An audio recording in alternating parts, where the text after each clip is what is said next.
Vamos pôr de pé, então, para orar ao Senhor. Stand up, please.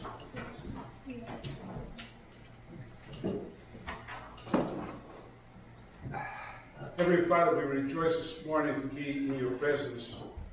Querido To Pai, honor nós you. nos alegramos desta manhã de podermos estar na Tua presença para Te honrar.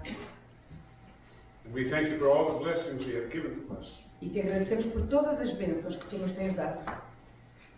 We thank you for the sun that shines upon our earth. Te agradecemos pelo sol que brilha na terra. We thank you for the rain that quenches the thirst of all living things and human beings on earth. Te agradecemos pela chuva que sacia a sede a todos os seres viventes na terra. And we thank you for the flowers that adorn our gardens. Te agradecemos pelas flores que embelezam os nossos jardins. We thank you for the birds that sing your songs. Te agradecemos pelos pássaros que cantam os Teus cânticos. We thank you for the family that you have given to us. Te agradecemos pela nossa família que Tu nos deste. And we thank you for your great love. E Te agradecemos pelo Teu grande amor. Thank you that Jesus Christ is the gift of your love. Te agradecemos porque Jesus Cristo é o Teu presente de amor para nós. We thank you that he died and paid the debt of our sins. Te agradecemos porque Ele morreu e pagou assim a dívida dos nossos pecados. And we thank you for your Holy Spirit that you sent into our hearts. E Te agradecemos pelo Espírito Santo que Tu enviaste aos nossos corações. For he is the one that opens our eyes to understand who Jesus Christ is and what he has done in our lives. Porque é Ele quem abre os nossos olhos espirituais para podermos ver e compreender quem é Jesus Cristo e o que Ele fez nas nossas vidas. And we thank you for the Bible, another gift that you gave to the whole world. Te agradecemos pela Bíblia, outro presente que Tu deste ao mundo inteiro. Lord, we ask you to forgive us of our sins. Senhor, perdoa os nossos pecados. And we pray that the Holy Spirit will help us to live a life that is worthy of our faith in Jesus Christ. E Te pedimos que o Teu Santo Espírito nos ajude a viver uma vida digna de uma vida que vivemos para Jesus Cristo.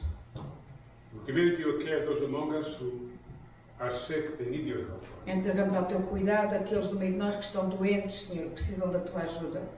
We pray that you comfort their hearts and give them strength and patience. Conforta os seus corações, dá-lhes força e dá-lhes paciência. We commit into your care the missionaries that we support.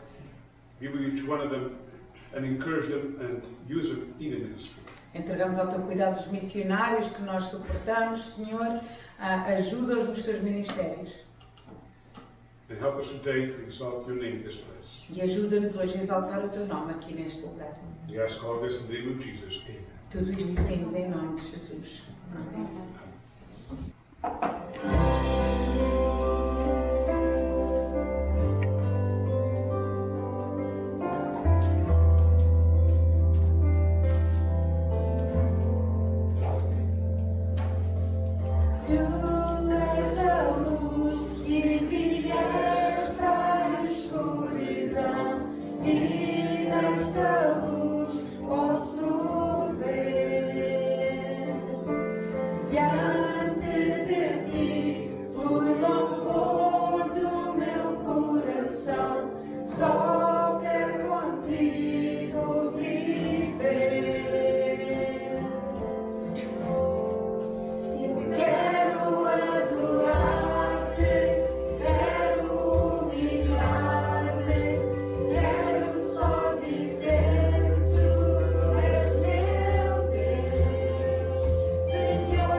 Só tu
Podemos sentar, por favor.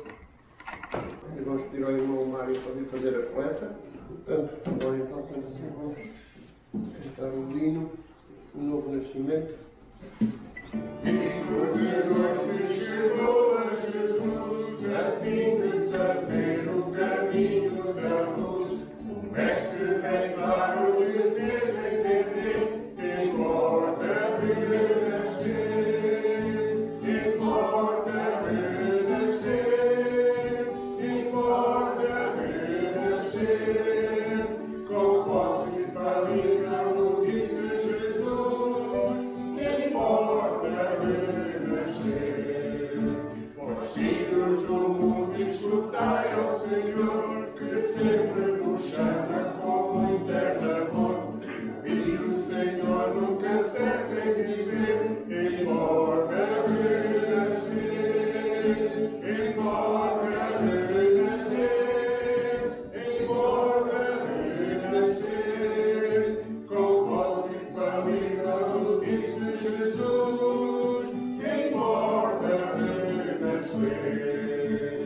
Hoje no santo descanso de Deus, quereis ter entrado em viver com os seus. Eis a palavra de Cristo atender, importa renascer, importa renascer, importa renascer. Com voz e família o disse Jesus, importa renascer.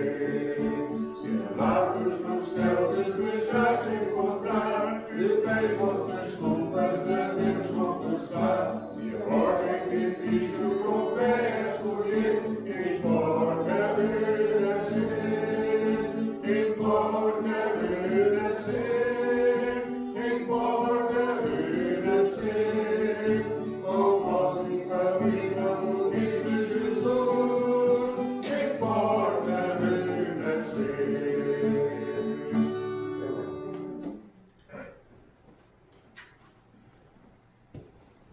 Vamos pedir então à Margarida, a irmã Margarida, que venha ler 2 Crónicas, 33, do versículo 1 ao 20, por favor. Obrigado. Bom dia, irmãos. Vamos ler a palavra do Senhor. A idolatria de Manassés. Tinha Manassés 12 anos de idade quando começou a reinar, e 55 anos reinou em Jerusalém. E fez o que era mal aos olhos do Senhor, conforme as abominações dos gentios que o Senhor lançara fora diante dos filhos de Israel. Porque tornou a edificar os atos que Ezequias, seu pai, tinha derribado.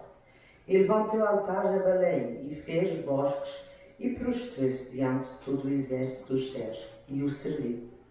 Edificou altares na casa do Senhor, da qual o Senhor tinha dito, em Jerusalém estará o meu nome eternamente.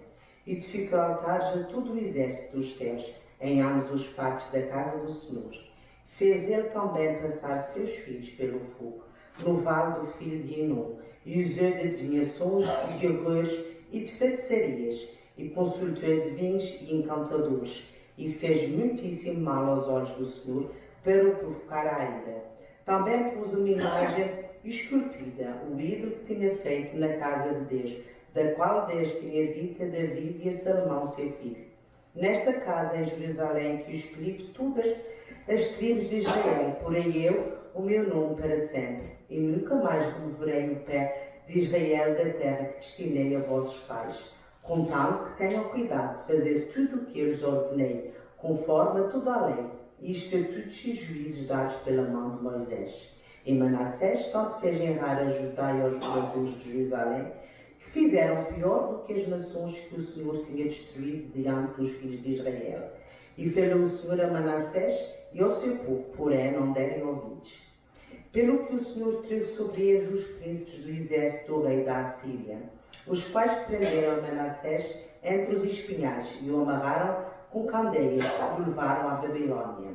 E ele, angustiado, orou de veras ao Senhor seu Deus, e humilhou-se muitíssimo perante o Deus dos seus pais. E lhe fez oração, e Deus se aplacou para com ele, e ouviu a sua súplica, e o tornou a trazer a Jerusalém ao seu reino. Então conheceu Manassés que o Senhor era Deus, E depois disto edificou um muro de fora da cidade de David, ao ocidente de Gion, no vale e à entrada da porta do peixe, à roda até ao fiel, e o levantou muito alto. Também pelos oficiais valentes em todas as cidades fortes de Judá. E tirou da casa do Senhor os deuses estranhos e o ídolo, como também todos os altares que tinha edificado no monte da casa do Senhor. E em Jerusalém, e os lançou fora da cidade. E reparou o altar do Senhor e ofereceu sobre ele ofertas pacíficas e de louvor, e mandou a Judá que servisse ao Senhor Deus de Israel. Mas ainda o povo sacrificava nos altos, mas somente ao Senhor seu Deus. O resto, depois dos sucessos de Manassés e a sua oração ao seu Deus, e as palavras dos videntes que lhes falaram no nome do Senhor Deus de Israel, eis que estão nos sucessos dos reis de Israel. E a sua oração, e como Deus se aplacou para com ele, e todo o seu pecado e a sua transgressão, e os lugares onde edificou altos, e pôs bosques e imagens de escultura, antes que se humilhasse. Eis que está tudo escrito nos livros dos videntes. E dormiu Manassés com seus pais e sepultaram em sua casa. Amon, seu filho, reinou em seu lugar. Amém. Ora, muito bem, vamos então abrir a Bíblia para 2 Crônicas, capítulo 33. 2 Crônicas, capítulo 33. Geralmente este estudo que eu estou dando hoje é feito à quarta-feira, mas eu decidi que esta mensagem deve ser dada a todas as pessoas da nossa igreja. Que é uma mensagem muito importante e quero realmente não chocar, mas mais uma vez reforçar que a salvação não é pelas nossas boas obras, mas é de graça, pela fé em Cristo. Este homem foi salvo não por causa de que ele mereceu uma coisa que ele não merecia nada. O homem fez por coisas tão terríveis. Ele merecia era o inferno. Mas Deus, na sua misericórdia, o repreendeu, castigou e fez lembrar que realmente ele precisava de arrepender-se. E o homem arrependeu-se. E Deus o salvou. E Deus o perdoou. E é um exemplo para nós. Que se Deus salva um homem como este, também salva qualquer pessoa. É preciso que a pessoa reconheça os seus pecados, arrependa-se e ponha a sua fé em Cristo Jesus. Vamos ver os pecados que este homem cometeu antes de conhecer a Deus. Porque quando a pessoa não conhece a Deus, faz tudo. Faz coisas terríveis. E foi exatamente o que ele fez. Portanto, vamos começar a ler no capítulo 33, versículo 1. Tinha Manassés 12 anos de idade quando começou a reinar, e 55 anos reinou em Jerusalém. Ora, é interessante que diz aí que ele tinha 12 anos de idade quando começou a reinar. O pai dele foi o rei Ezequias, um homem que temeu a Deus, um homem que viveu para Deus, um homem que confiou em Deus e mostrou frutos de uma fé verdadeira. E Deus o ajudou a ele muito e o abençoou por causa de ele se arrepender dos seus pecados e dirigir a nação para buscar a Deus. Ele destruiu os ídolos todos que existia da nação de Judá. E os altares que tinham feito para adorar os deuses falsos. Ele destruiu tudo isso. Limpou o templo que estava fechado. E disse aos sumos sacerdotes para renovar os rituais religiosos que Deus mandou através de Moisés, nos capítulos de Levíticos e Êxodo e Deuteronômio. E depois de 14 anos de ter servido a Deus tão fielmente, Deus permitiu que a Síria viesse contra Judá e os exércitos assírios destruíram as cidades de Judá todas, menos Jerusalém.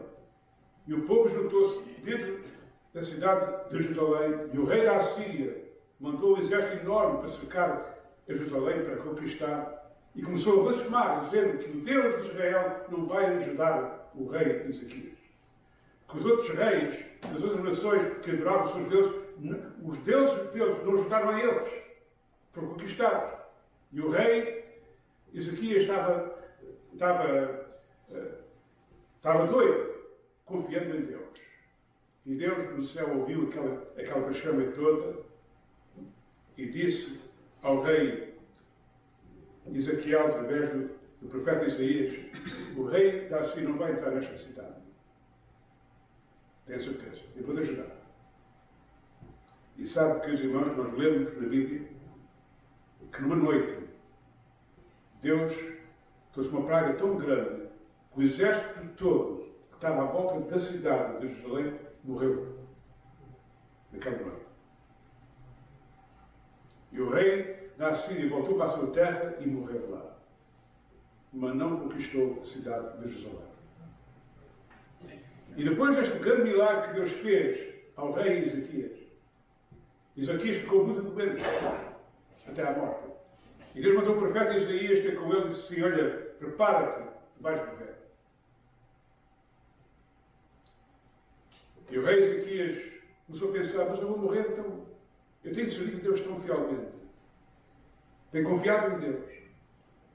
Deus libertou a nossa cidade do exército da Assíria e livrou todos da morte. E agora estás a dizer que eu vou morrer? Não compreendes? Ele chorou. Chorou e pediu a Deus: oh meu Deus, ouve minha oração.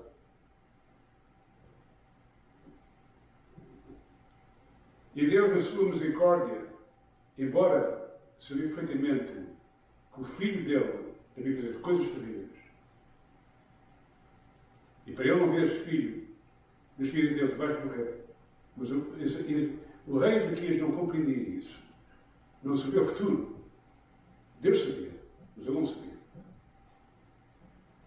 Mas como ele orou tanto, fervorosamente, e queria viver, Deus lhe deu mais 15 anos. E disse ao profeta Isaías: vai ter com ele e diz a ele que eu vou lhe dar mais 15 anos de vida. E nesses 15 anos de vida nasceu Manassés. Era aquilo que Deus queria evitar. Mas o rei não compreendia isso.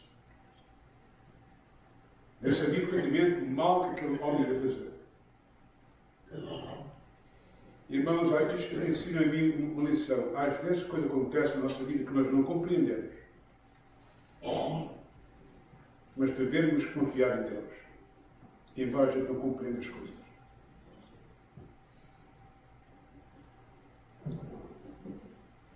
Porque é que a minha esposa teve aquele acidente? Não sei. Tenho que confiar em Deus. Porque é que eu tive um acidente que quase que morri e fiquei quase um ano com problemas? Não sei. Tenho que confiar em Deus. Porque é que o meu filho está da maneira como está? Não sei. Tenho que confiar em Deus. Há coisas que acontecem na nossa vida, irmãos, que nós não compreendemos. Devemos confiar em Deus. Reparem que este homem que nasceu do rei Ezequias, um homem fiel a Deus, ele não seguiu os passos do pai dele. De facto, ele rejeitou completamente a fé do pai dele. Reparem bem o que ele fez. Começando no versículo 1. E Manassés, 12 anos de idade, quando começou a reinar, 55 anos reinou em Jerusalém. O pai dele reinou 29 anos, mas era mais velho, começou com a idade de 25 anos. E agora reparem no versículo 2. E fez o que era mau aos olhos do Senhor. O pai dele, a Bíblia diz, ele fez o que era reto aos olhos de Deus. Mas o filho dele, ele fez o que era mau aos olhos de Deus. Conforme a abominação dos gentios. Ele seguiu os ídolos das nações pagãs. E fez coisas terríveis. Às abominações dos gentios. Deus considera aquelas religiões uma abominação. Também como eles adoravam os ídolos. É uma coisa terrível. Os rituais que eles tinham As ações que faziam eram coisas mesmo terríveis. E aquele homem, em vez de seguir o bom exemplo do seu pai, foi seguir coisas terríveis. Que o Senhor lançara fora de diante dos filhos de Israel. Deus disse aos israelitas: não ligam-se aos rituais e aos ídolos das nações da Palestina. São coisas terríveis. Não casem com eles, porque eles têm coisas terríveis. E agora repara o que ele fez no versículo 3. Porque não edificaram os altos que Ezequias, seu pai, tinha derribado. Está a ver? Foi totalmente contrário àquilo que o seu pai tinha feito. O seu pai, quando começou a reinar, ele destruiu tudo da idolatria. Os altares, os ídolos. Destruiu tudo. O que é que ele fez? Ele levantou os ídolos outra vez.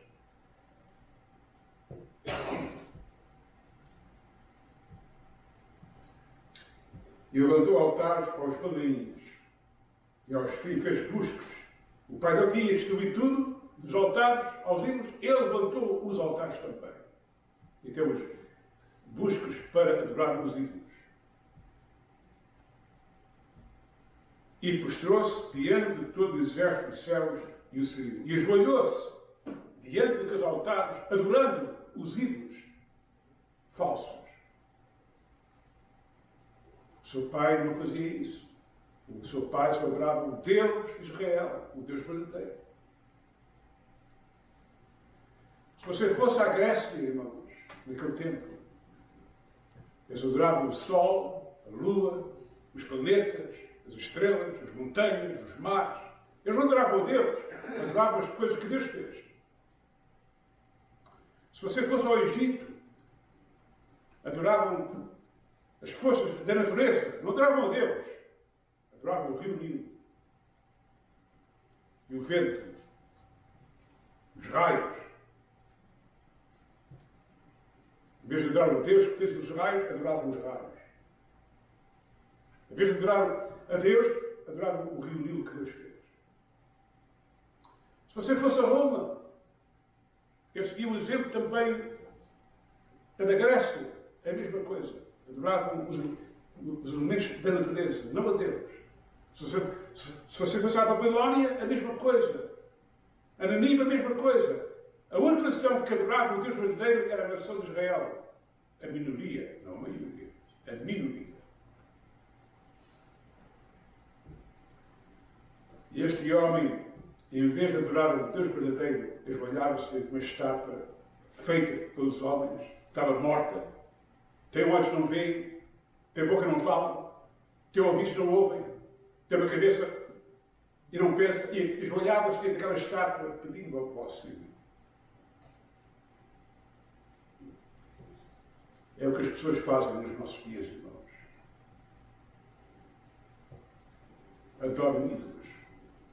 Não o Deus verdadeiro. Os ídolos inventados pelos homens.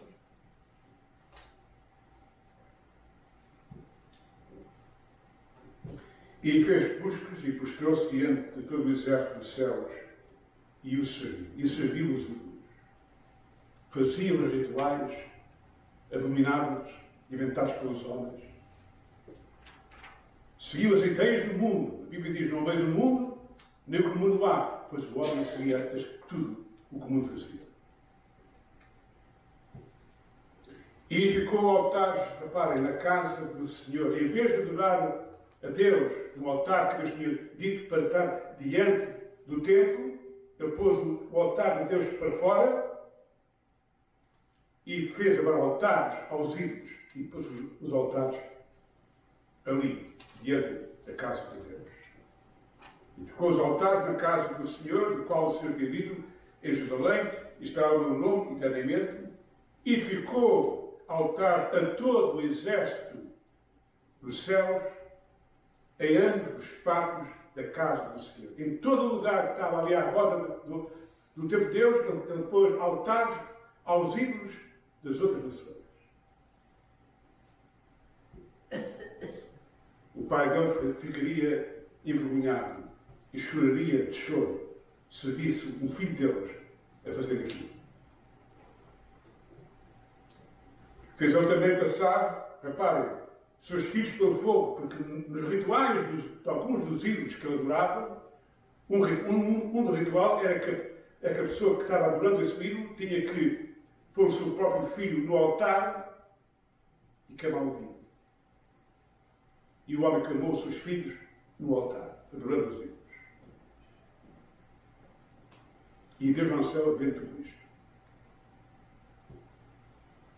No vale do filho de Hinnom, e usou de adivinhações e de argões e de feiticarias, coisas que Deus condena completamente, e consultou adivinhos e encantadores. Meus irmãos, agora as pessoas já não vão ter com Deus, vão aos agentes do próprio diabo, às feitiçarias, aos espiritistas, para que eles possam contar a sua vida.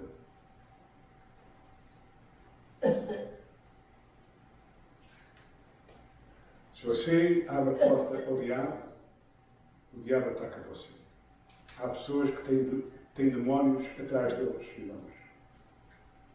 Porque foram buscar os agentes do próprio diabo para os auxiliar.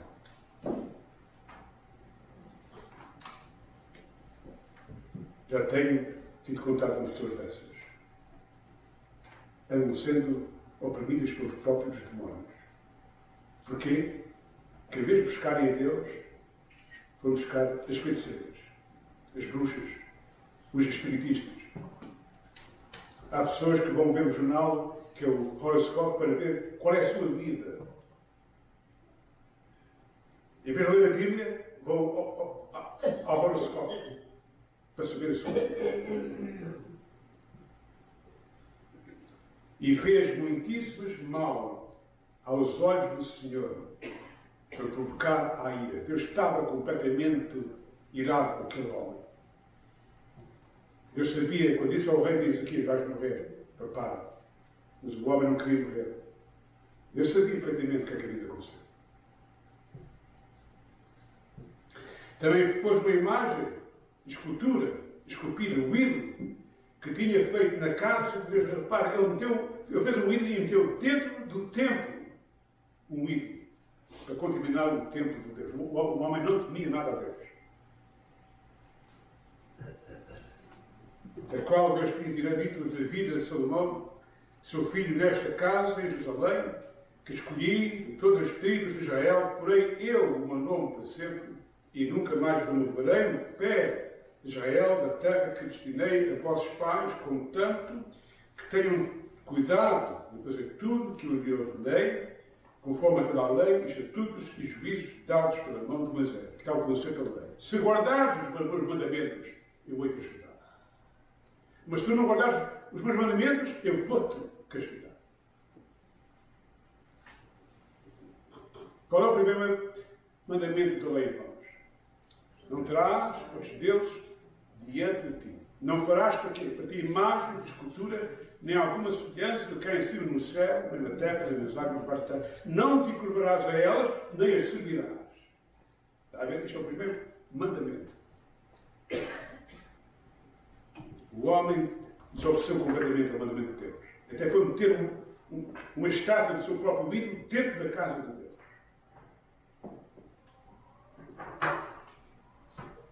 Além disso, o homem era teimoso e nunca quis ouvir a palavra de Deus. Reparem bem no versículo 10.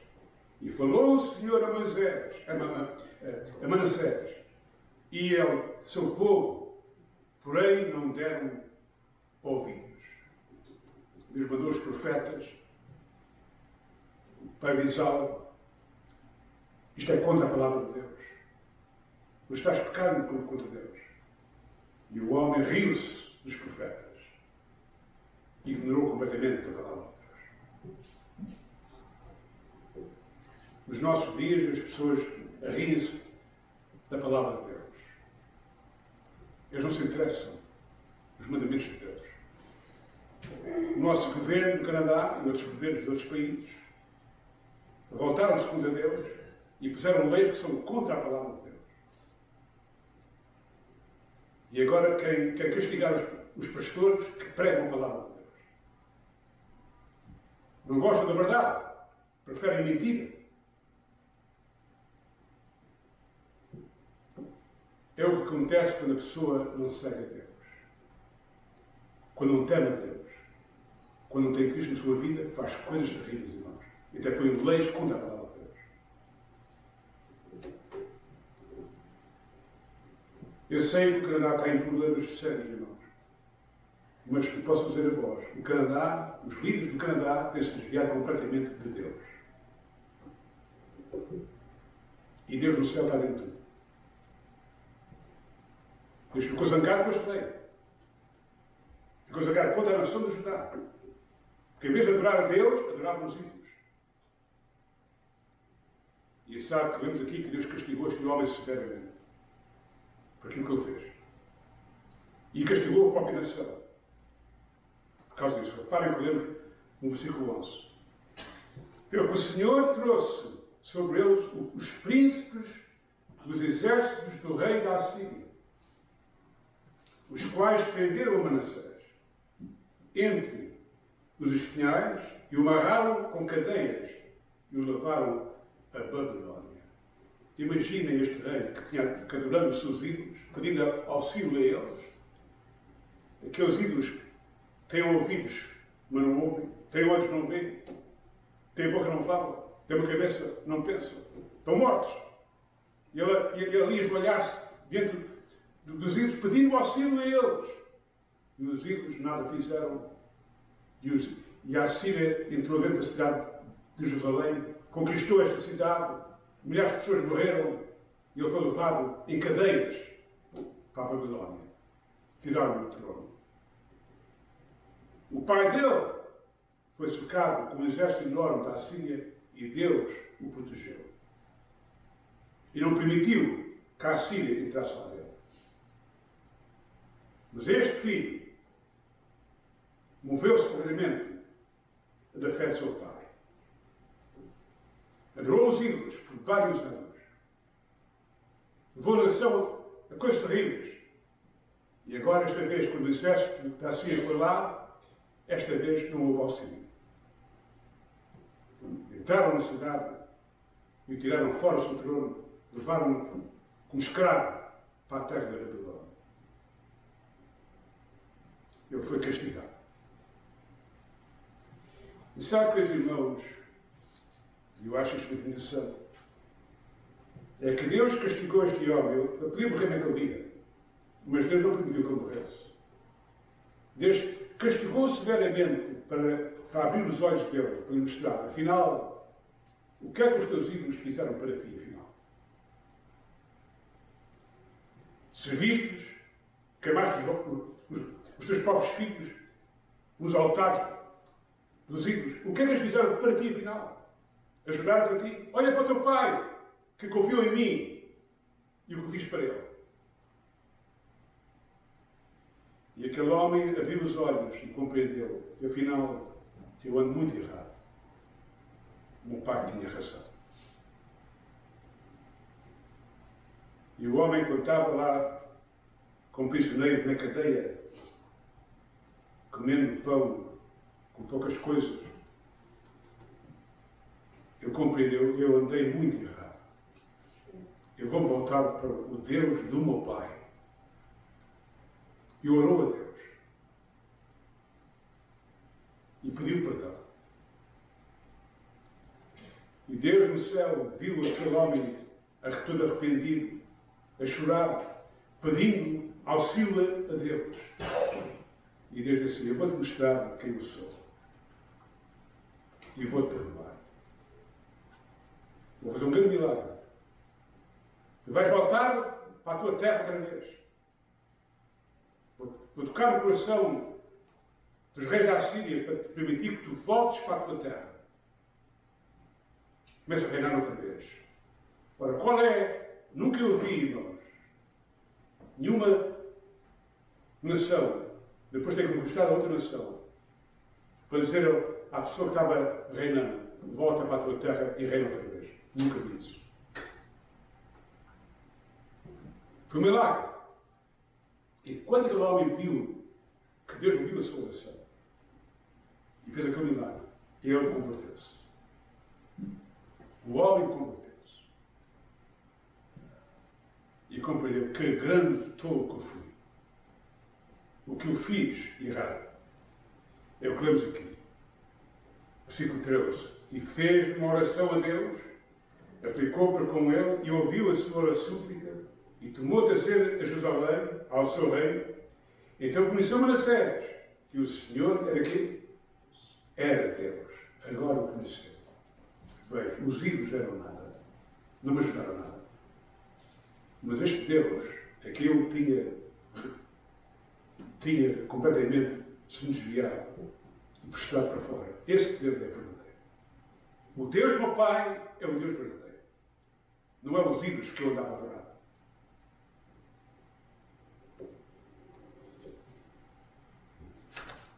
Quando uma pessoa é convertida, irmãos, verdadeiramente convertida, ela produz bons frutos. A Bíblia diz em Tiago, capítulo 2, versículo 26, a fé sem obras é quê? É morta. Não é que as obras salvam, mas quem tem fé mostra as obras. Produz pelas obras. Jesus disse, pelos seus frutos os conhecereis. Se pertencem a mim ou não pertencem a mim. Lemos em Mateus capítulo 7. O apóstolo Paulo claramente mostra que quem tem uma fé verdadeira produz bons frutos.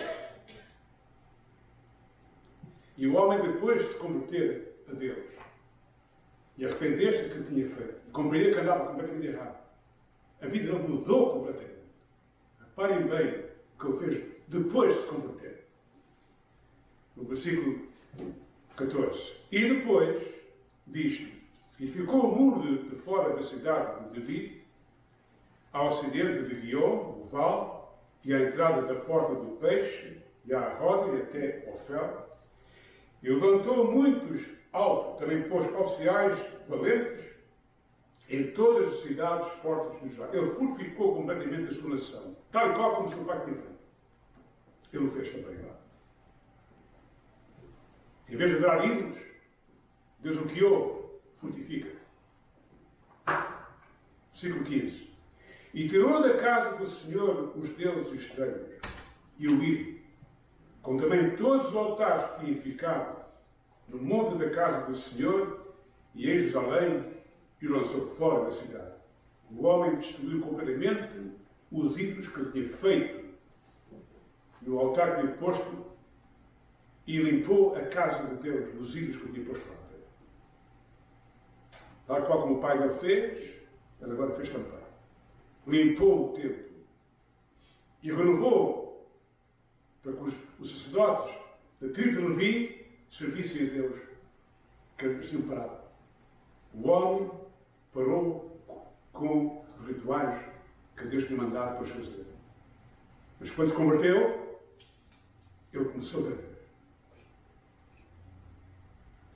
Versículo 16. Reparou o altar do Senhor e ofereceu sobre ele ofertas pacíficas de louvor. Em vez de adorar os ídolos, ele agora adorava a Deus e fazia os sacrifícios para Deus, não para os ídolos.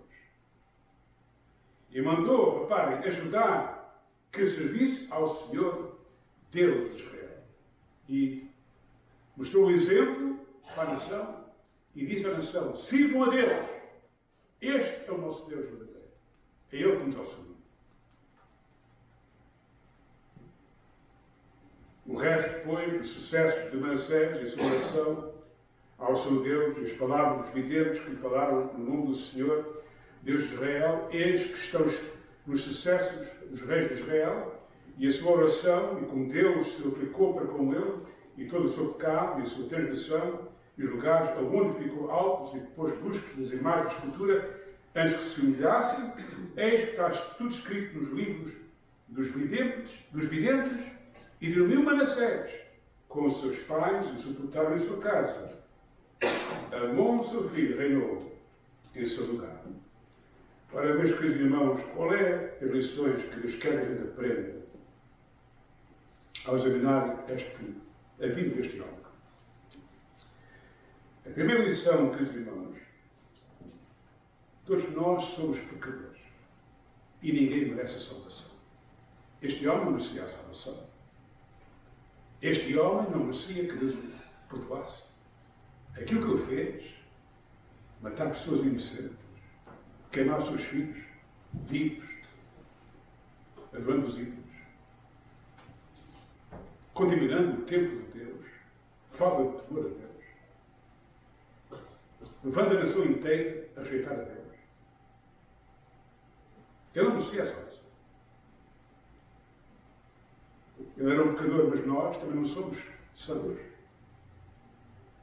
Irmãos, quando Cristo morreu na cruz, Ele morreu por quê? Porque todos nós somos quê? Pecadores. Essa é a razão. Se nós merecêssemos o céu, Jesus não ia morrer naquela cruz. Ele morreu porque todos nós somos pecadores. Segunda lição. Sem Cristo estamos separados de Deus, irmãos. E seremos condenados ao inferno. Sem Cristo ele está separado de Deus. Este homem estava separado de Deus. Da maneira como estava a viver. Se o homem não se arrependesse e buscasse a Deus, ele ia imediatamente para o inferno quando morresse. Era o destino dele. Não é? E se nós não nos arrependermos dos nossos pecados e não aceitarmos Cristo como nosso Salvador, o nosso destino, sabe o que é? É o inferno. Apartai-os de malditos para o lago de fogo, onde o diabo e os seus anjos estarão. É esse lugar. Há pessoas que riem-se do inferno, podem se rir se quiserem, mas há inferno. Há religiões que dizem, não, Deus não castiga ninguém. E vão porta em porta ensinar as pessoas. Deus é amor. Deus não castiga ninguém. Andam enganando as pessoas, irmão. Com doutrinas falsas. O facto é, há céu e há inferno. Não há purgatórios. Isso não há. Mas há céu e há inferno. Jesus falou disso claramente. Um dia estava eu, quando foi o funeral da minha mãe, estava eu falando com o diretor da casa funerária, e eu estava no escritório dele. Eu pensei que ele ia a uma igreja, mas ele não tinha uma fé verdadeira. E o homem dizia, eu cheguei ao ponto que penso que Deus é tão bom, Deus não vai castigar ninguém, não há inferno. E eu virei para ele e disse assim, Senhor, se realmente não há inferno, então está chamando Jesus um mentiroso. Tu sabes quantas vezes é que Jesus avisou as pessoas do castigo eterno que vai acontecer àqueles que não conhecem o fé? Você está a chamar Jesus que é um mentiroso. Ele olhou para mim, também não disse para nada. Eu era um cliente, agora. Não ia ofender o cliente daquele dia. Mas eu tenho para ele, mostrando, você está um hipócrita. Você vai a uma igreja, diz que lê a Bíblia, e você é como um hipócrita. Nós não podemos estar nem acrescentar, nem tirar ao sangue.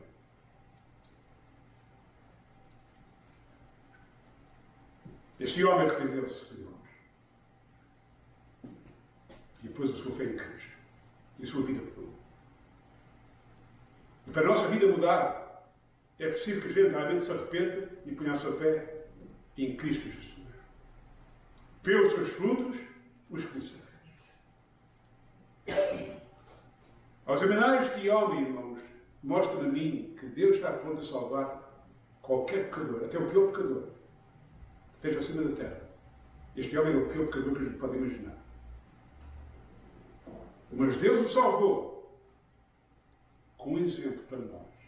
Se eu salvo aquele homem, também posso salvar a ti.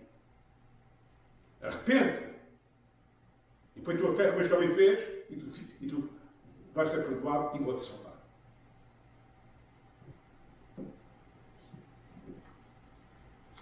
O que é que David fez, irmãos, para que Deus o perdoasse, afinal? Qual foi a ação que ele fez? Para que Deus o perdoasse? Arrependimento verdadeiro. E a graça de Deus. Deus mostrou graça e misericórdia de um homem que não merecia ser salvo.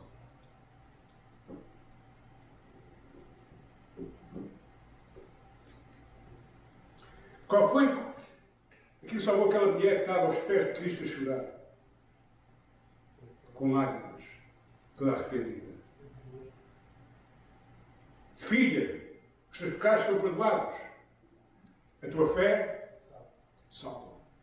Não foi as obras dela, foi a tua fé salva. O que é que o homem criminoso que estava ao lado de Cristo fez para que seja salvo? Os líderes religiosos a rirem-se e a zombarem de Cristo quando ele estava na cruz. O outro, que seu colega criminoso, a zombar de Cristo. Santo Filho de Deus, salva-te a ti. Salva também a nós também. Mostra a nós quem tu és, afinal. E ali aquele criminoso, Deus tocou o coração daquele homem, abriu-lhe os olhos e disse: estás a ver? Este está ao teu lado, é o teu Salvador. Ele é o Rei, o Messias, que a nação está à espera, que os escribas querem vê-lo, ele é essa pessoa. E o homem virou-se para o seu colega: tu és um tolo, até na morte perguntamos a Deus. A gente está aqui porque merece ser castigado. Mas ele não. Ele está completamente inocente. E virou-se para Jesus e disse: Senhor, lembra-te de mim quando entrares o quê? No teu reino. As palavras de Jesus foram o quê? Na verdade, hoje mesmo estás comigo no paraíso. O que é que ele fez para ser salvo? Foram as suas obras? Não. Ele tinha nenhuma obra. Foi o arrependimento e uma fé verdadeira. Como salvo daquele dia.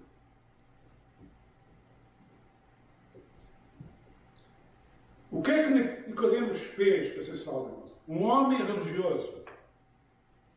Um homem que orava a Deus todos os dias. Um homem que ensinava a Bíblia. Um homem respeitado pela sua nação. O que é que ele fez para ser salvo afinal? Quando ele foi ter com Jesus, quais foram as palavras que Jesus disse a ele para a sua salvação? Foi ter boas obras, oração, foi isso? Na verdade, digo, quem não nasceu de novo não pode entrar no reino dos céus. Quer ser salvo, tens que nascer de novo. Não é a tua religião que te salva, não é as tuas obras, não é as tuas orações. Tens que nascer de novo para ser salvo. E o homem naquele dia, pela graça do Senhor e pelo poder do Espírito Santo, nasceu de novo, pôs a sua fé em Jesus e foi salvo. Porque Deus amou de tal maneira, fez palavras que Jesus disse a Nicodemos, que deu o seu Filho unigênito para todo aquele que nele crê, não pereça, mas tenha o quê? A vida eterna. O homem crê. Foi salvo. O que é que Zaqueu fez para ser salvo? Um pecador que é considerado um dos piores pecadores da cidade de Jericó. Quando Jesus disse a ele: importa entrarem pela casa, a cidade inteira criticou Cristo. Entrou na casa de um grande pecador. Então não vê quem ele é, aquele homem, um traidor. Aquele homem que todos pensavam que era um dos piores pecadores, que se converteu naquele dia. É bom quando Jesus entra no nosso coração. É bom. A vida dele mudou naquele dia. Ele disse a Jesus: vou-me dar metade da minha fortuna aos pobres. E se eu roubei alguém, eu vou dar 4 vezes aquilo que eu roubei para eles. E Jesus virou-se para as pessoas, estavam ali à volta: hoje entrou a salvação a esta casa. Este é um dos filhos de Deus. O que é que o apóstolo Paulo fez, irmãos, para ser salvo? Afinal, um homem que odiava a Cristo. Um homem que perseguiu a igreja de Cristo. O primeiro mártir da igreja foi Estevão, e quem estava à frente de tudo aquilo foi o apóstolo Paulo. A Bíblia diz, em Atos, que eles puseram os vestidos de mártir aos pés de Saulo. para que ele confirmasse que ele merece morrer. Aquele homem tinha pensado que se matasse todos os cristãos, estava fazendo um favor a Deus. O homem estava cego completamente. Cego. Não ia à Bíblia, mas estava cego completamente. Levou cartas para prender cristãos da cidade de Damasco. E quando lá chegou perto de Damasco, Jesus lhe deu uma surpresa. Saulo, Saulo, por que me persegues? Quem és tu? Sou Jesus. É quem andas a perseguir. Quando tu andas a perseguir os meus discípulos, estás perseguindo a mim? O homem ficou cego naquele dia, fisicamente, e por 3 dias estava cego. E Jesus fala com Ananias e diz: olha, vai a tal casa, está lá um homem chamado Saulo, e fala com ele. E Ananias ficou com medo. O quê? Eu ir a casa onde está o Saulo estava? Eu vou meter logo na prisão. Estava cheio de medo. Toda a gente tinha medo. Paulo. E ele diz: não tenhas medo. Eu já falei com ele. Vá lá, põe as tuas mãos sobre ele, para que ele tenha de voltar à sua vista. Que eu escolhi ele. Escolhi ele para ser a minha testemunha. Para falar às pessoas acerca de quem eu sou. E a vida de Saulo completamente mudou, irmãos, quando se converteu. O homem que perseguia, agora é perseguido. O homem que zombava, agora amava Cristo. O homem que odiava, agora ama as pessoas. E Deus usou aquele homem de maneira extraordinária.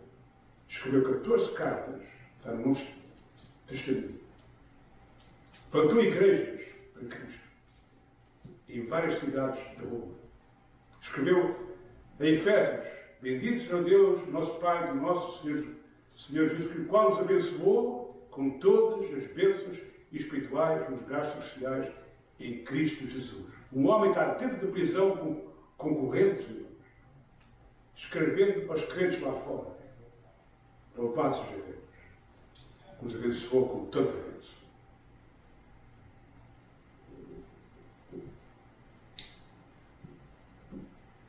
Lição para aprender, irmãos: devemos ter um coração grato pela obra que o Senhor Jesus fez no nosso coração.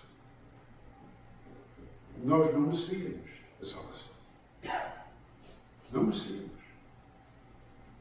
Foi preciso que Deus abrisse o nosso coração para compreendermos: eu te amo e o meu filho é o teu Salvador. E quando realmente esta mensagem entrou no nosso coração, nós ficamos contentes. Estou perdoado. Passou. Devemos dar graças por isso. E devemos anunciar às pessoas que eles precisam de Jesus nas suas vidas. Só Ele é que pode mudar o nosso coração e a nossa vida. Amém. Ora, irmãos, vamos então cantar no domingo. Ó tão cego eu andei e perdido vaguei, longe, longe do meu Salvador. Mas a glória do céu e seu sangue verteu para salvar um tão pobre pecador. Foi na cruz, todo dia eu vi meu pecado castigado em Jesus. Foi ali pela fé que meus olhos abri, e eu agora me agradeço a luz. Foi ali a falar dessa graça sem par, que no céu nos nosso Jesus. Mas eu sou do meu fiz, converter-me não quis, ao Senhor, que por mim morreu na cruz. Foi na cruz, onde um dia eu vi meu pecado castigado em Jesus. Foi ali pela fé que meus olhos abri, e eu agora me alegro em sua luz. Presumias em mim meus pecados e vi sobre mim o castigo da lei. Mas depressa fugi, em Jesus me escondi, e o refúgio seguro meu achei. Foi na cruz, onde um dia eu vi meu pecado castigado em Jesus. Foi ali pela fé que meus olhos abri, e eu agora me alegro em sua luz.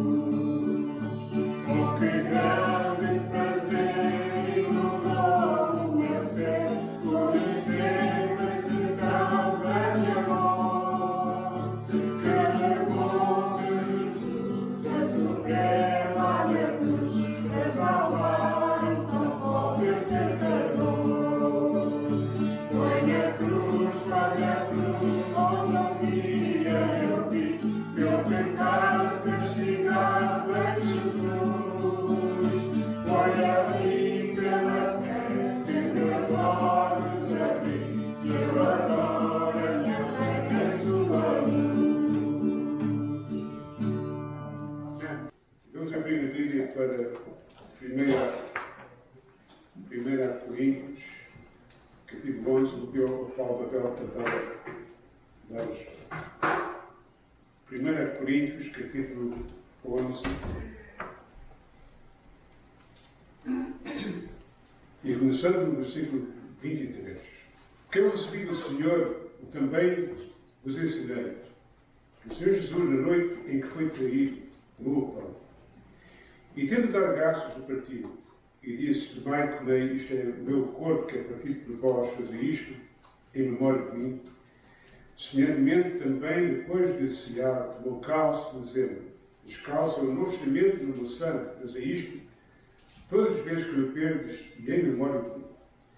Por todas as vezes que comeres este pão e beberes este cálice, anunciais a morte do Senhor, até que venha. Portanto, qualquer que comer deste pão ou beber do cálice do Senhor, indignamente será culpado do corpo e do sangue do Senhor. Examine-se, pois, o homem a si mesmo, e assim coma deste pão e beba deste cálice. E porque o come e bebe indignamente, come e bebe para a sua própria condenação, não discernindo o corpo do Senhor. Por causa disto, há entre vós muitos fracos e doentes,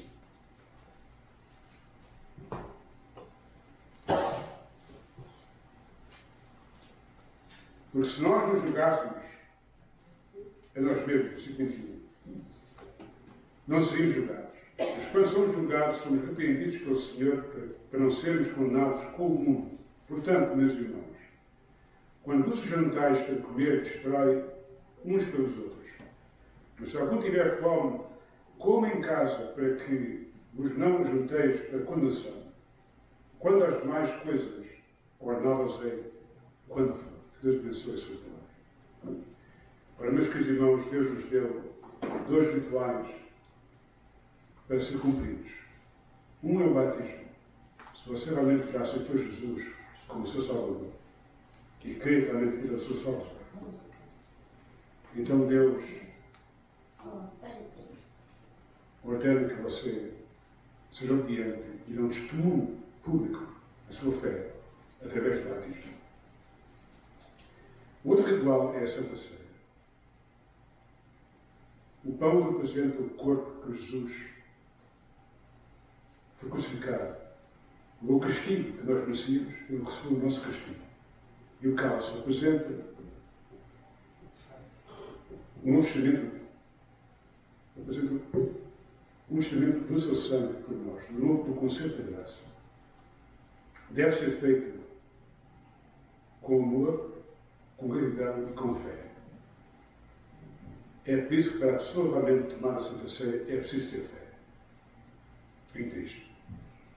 Se você não crê que Jesus realmente é o seu Salvador, não vale a pena estar a tomar a Santa Ceia, porque não tem nenhum certificado para si. O pão para si é nada. E o cálice para si é nada. Isto é para pessoas que têm fé naquilo que Jesus fez por nós há 2000 anos atrás. Também reparem que a Bíblia diz que cada um examine-se a si mesmo antes de tomar a Santa Ceia. Está falando aos cristãos. Se realmente há na tua vida pecado, é melhor que eu arrepender disso e pedir perdão a Deus antes de tomar a Santa Ceia. Então nós vamos largar as nossas cabeças por algum tempo e vamos fazer uma oração. Cada um ora por si próprio, né, para Deus. E peço a Deus que o ajude a preparar o seu coração para a nossa Santa Ceia. Obrigado, querido Pai, por tua promessa. Se confessarmos os nossos pecados, Ele é fiel e justo para perdoar os nossos pecados e nos purificar de toda a injustiça. Queremos na tua promessa e ajuda-nos agora a tomar a Santa Ceia com fé, com amor e com gratidão. Portanto, o Senhor Jesus Cristo, depois de celebrar a Páscoa dos judeus, instituiu então os rituais da Santa Ceia, que segue mais ou menos as ideias e as lições da Páscoa dos judeus. Mas agora não é sacrifício do animal, é o sacrifício de Jesus. Então tomou o pão e disse: este pão é o meu corpo, que é partido por vós, mas isto em memória de mim. E antes de nós tomarmos, vou pedir ao nosso irmão, então, Luís Resendes, para pedir a bênção sobre. Senhor nosso Deus, nós te agradecemos, ó Pai, o privilégio de estar aqui esta manhã, Senhor, neste dia que foi escolhido para celebrarmos a tua ceia, Senhor, que fizeste naquele tempo, ó Pai, antes de partires, Senhor, com os teus discípulos. E nós te agradecemos, Senhor, o privilégio de poder estar aqui, Senhor. Agradecemos pela salvação, que através desse ato, desse amor incondicional, ó Pai, vindo de Ti, Senhor, para que a gente possa ter vida e vida com abundância, Senhor. Obrigado, ó Pai, mais uma vez, Senhor, que a gente possa reconhecer o preço que foi pago ali naquela cruz, Pai, quando Tu entregaste voluntariamente o Teu corpo, Pai, representado aqui hoje pelo pão que temos aqui na nossa mão, Senhor. Simbolicamente estamos participando dessa ceia, Senhor, sagrada, Pai. Nós te agradecemos mais uma vez e é no Teu santo nome que nós te agradecemos. Amém. Amém. Tomou o pão e disse: este pão é o corpo, que é partido por vós. Fazer isto em memória de Deus.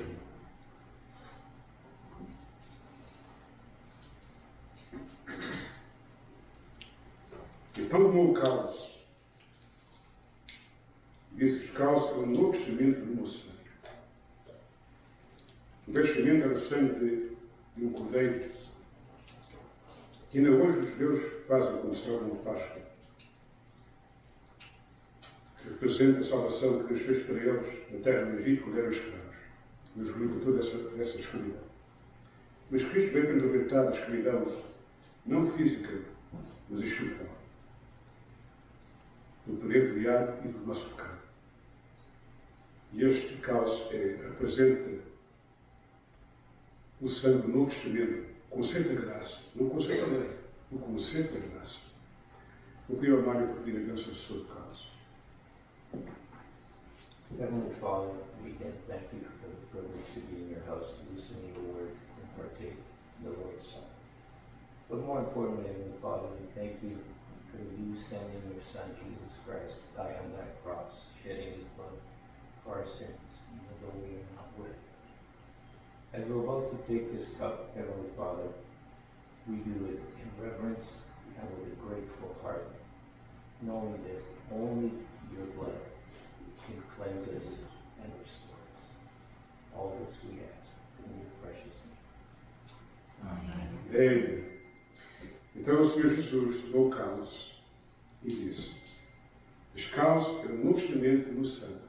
Fazei isto em memória de mim. Vamos tomar.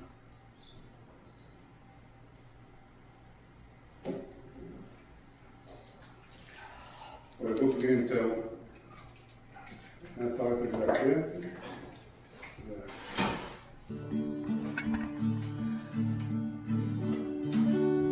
What can wash away my sin? Nothing but the blood of Jesus. What can make me whole again? Nothing but the blood of Jesus. Oh, precious is the flow that makes me white as snow. No other fount I know. Nothing but the blood of Jesus. For my pardon this I seek, nothing but the blood of Jesus. For my cleansing this my plea, nothing but the blood of Jesus. Oh, precious is the flow that makes me white as snow. No other fount I know, nothing but the blood of Jesus. Quer me poder salvar, Cristo que verteu seu sangue, onde as manchas vou limpar, só seu precioso sangue. Oh, que preciosa paz, que vem da sua cruz, a qual me dá Jesus, pelo seu precioso sangue. Veja minha salvação, só no seu precioso sangue. Deus concede-me perdão, só no seu precioso sangue. Oh, que preciosa paz, que vem da sua cruz, a qual me dá Jesus, pelo seu precioso sangue. Agora então, a graça do Senhor Jesus Cristo, o amor de Deus e a comunhão do Espírito Santo nos acompanhe. Até que unimos aqui outra vez. Em nome de Jesus. Amém.